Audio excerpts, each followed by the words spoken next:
Welcome to the Plume and Page. Today's story is Pride and Prejudice by Jane Austen. Chapter 41. The first week of their return was soon gone. The second began. It was the last of the regiment's stay in Merton, and all the young ladies in the neighbourhood were drooping apace. The dejection was almost universal. The elder Miss Bennets alone were still able to eat, drink, and sleep, and peruse the usual course of their employments. Very frequently were they reproached for this insensibility by Kitty and Lydia, whose own misery was extreme, and who could not comprehend such hard-heartedness in any of the family. "Good heaven! What is to become of us? What are we to do?" would they often exclaim in the bitterness of woe. "How can you be smiling so, Lizzie?" Their affectionate mother shared all their grief. She remembered what she had herself endured on a similar occasion 25 years ago. "I am sure," said she, "I cried for 2 days together when Colonel Miller's regiment went away. I thought I should have broken my heart." "I am sure I shall break mine," said Lydia.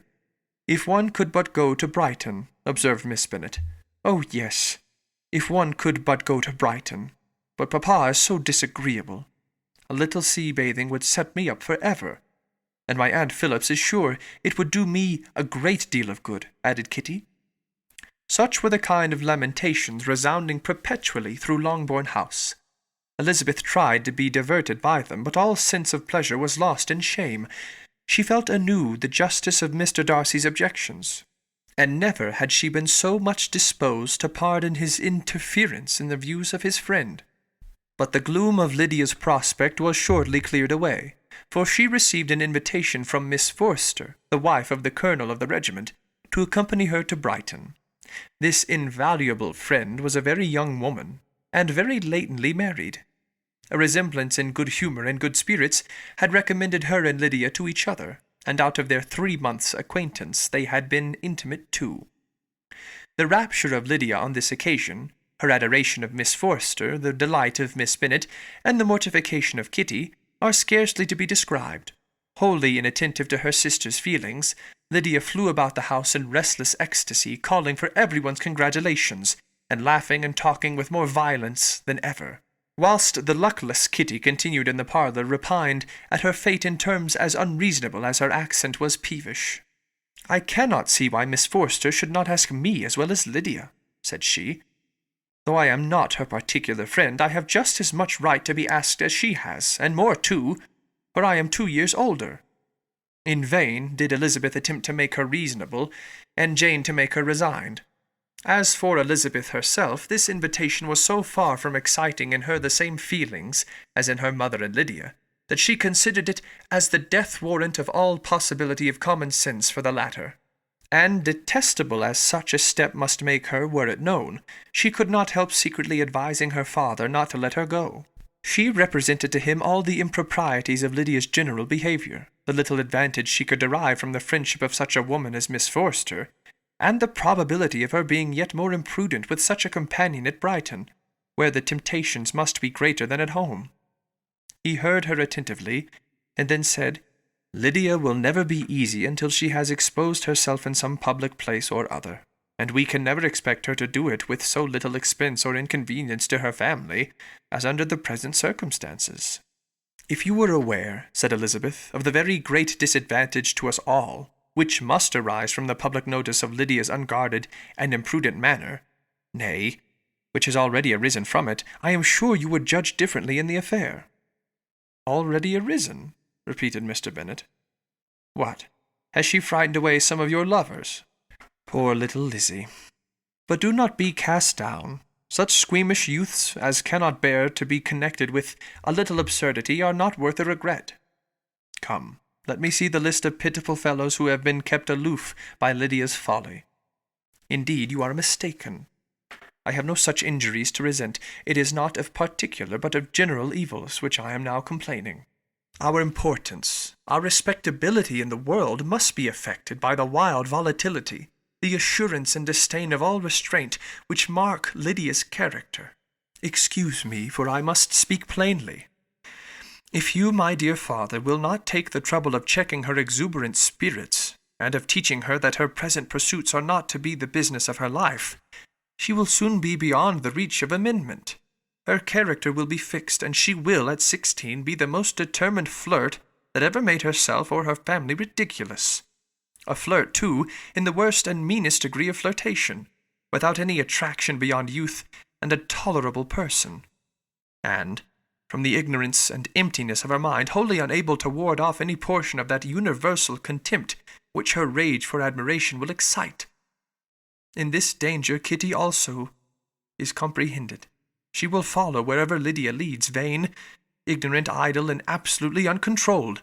Oh, my dear father, can you suppose it possible that they will not be censured and despised wherever they are known, and that their sisters will not be often involved in the disgrace? Mr. Bennet saw that her whole heart was in the subject, and affectionately taking her hand, said in reply, "Do not make yourself uneasy, my love. Wherever you and Jane are known, you must be respected and valued, and you will not appear to less advantage for having a couple of, or I may say 3, very silly sisters. We shall have no peace at Longbourn if Lydia does not go to Brighton. Let her go, then. Colonel Forster is a sensible man, and will keep her out of any real mischief, and she is luckily too poor to be an object of prey to anybody. At Brighton she will be of less importance even as a common flirt than she has been here. The officers will find women better worth their notice. Let us hope, therefore, that her being there may teach her her own insignificance. At any rate, she cannot grow many degrees worse, without authorizing us to lock her up for the rest of her life." With this answer Elizabeth was forced to be content, but her own opinion continued the same, and she left him disappointed and sorry. It was not in her nature, however, to increase her vexations by dwelling on them. She was confident of having performed her duty, and to fret over unavoidable evils, or augment them by anxiety, was no part of her disposition. Had Lydia and her mother known the substance of her conference with her father, their indignation would hardly have found expression in their united volubility. In Lydia's imagination, a visit to Brighton comprised every possibility of earthly happiness. She saw, with the creative eye of fancy, the streets of that gay bathing-place covered with officers. She saw herself the object of attention to tens and to scores of them at present unknown. She saw all the glories of the camp, its tents stretched forth in beauteous uniformity of lines, crowded with the young and the gay, and dazzling with scarlet. And, to complete the view, she saw herself seated beneath a tent, tenderly flirting with at least 6 officers at once. Had she known her sister sought to tear her from such prospects and such realities as these, what would have been her sensations? They could have been understood only by her mother, who might have felt nearly the same. Lydia's going to Brighton was all that consoled her from her melancholy conviction of her husband's never intending to go there himself. But they were entirely ignorant of what had passed, and their raptures continued, with little intermission, to the very day of Lydia's leaving home. Elizabeth was now to see Mr. Wickham for the last time. Having been frequently in company with him since her return, agitation was pretty well over. The agitations of formal partiality entirely so. She had even learnt to detect, in the very gentleness which had first delighted her, an affectation and sameness to disgust and weary. In his present behaviour to herself, moreover, she had a fresh source of displeasure, for the inclination he soon testified of renewing those intentions which had marked the early part of their acquaintance could only serve, after what had since passed, to provoke her.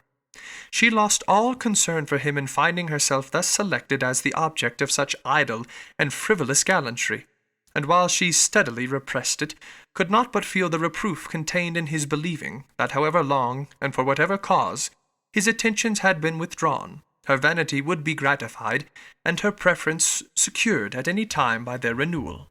On the very last day of the regiment's remaining at Merton, he dined, with other of the officers, at Longbourn, and so little was Elizabeth disposed to part from him in good humour, that on his making some inquiry as to the manner in which her time had passed at Hunsford, she mentioned Colonel Fitzwilliam's and Mr. Darcy's having both spent 3 weeks at Rosings, and asked him if he was acquainted with the former. He looked surprised, displeased, alarmed, but with a moment's recollection and a returning smile, replied that he had formerly seen him often, and, after observing that he was a very gentlemanlike man, asked her how she had liked him. Her answer was warmly in his favour. With an air of indifference, he soon afterwards added, "How long did you say he was at Rosings?" "Nearly 3 weeks." "And you saw him frequently?" "Yes, almost every day." "His manners are very different from his cousin's." "Yes, very different. But I think Mr. Darcy improves upon acquaintance." "Indeed?" cried Mr. Wickham with a look which did not escape her. "And pray, may I ask?" But checking himself, he added in a grayer tone, "Is it in address that he improves? Has he deigned to add aught of civility to his ordinary style? For I dare not hope," he continued in a lower and more serious tone, "that he is improved in essentials." "Oh, no," said Elizabeth. "In essentials I believe he is very much what he ever was." While she spoke, Wickham looked as if scarcely knowing whether to rejoice over her words, or to distrust their meaning.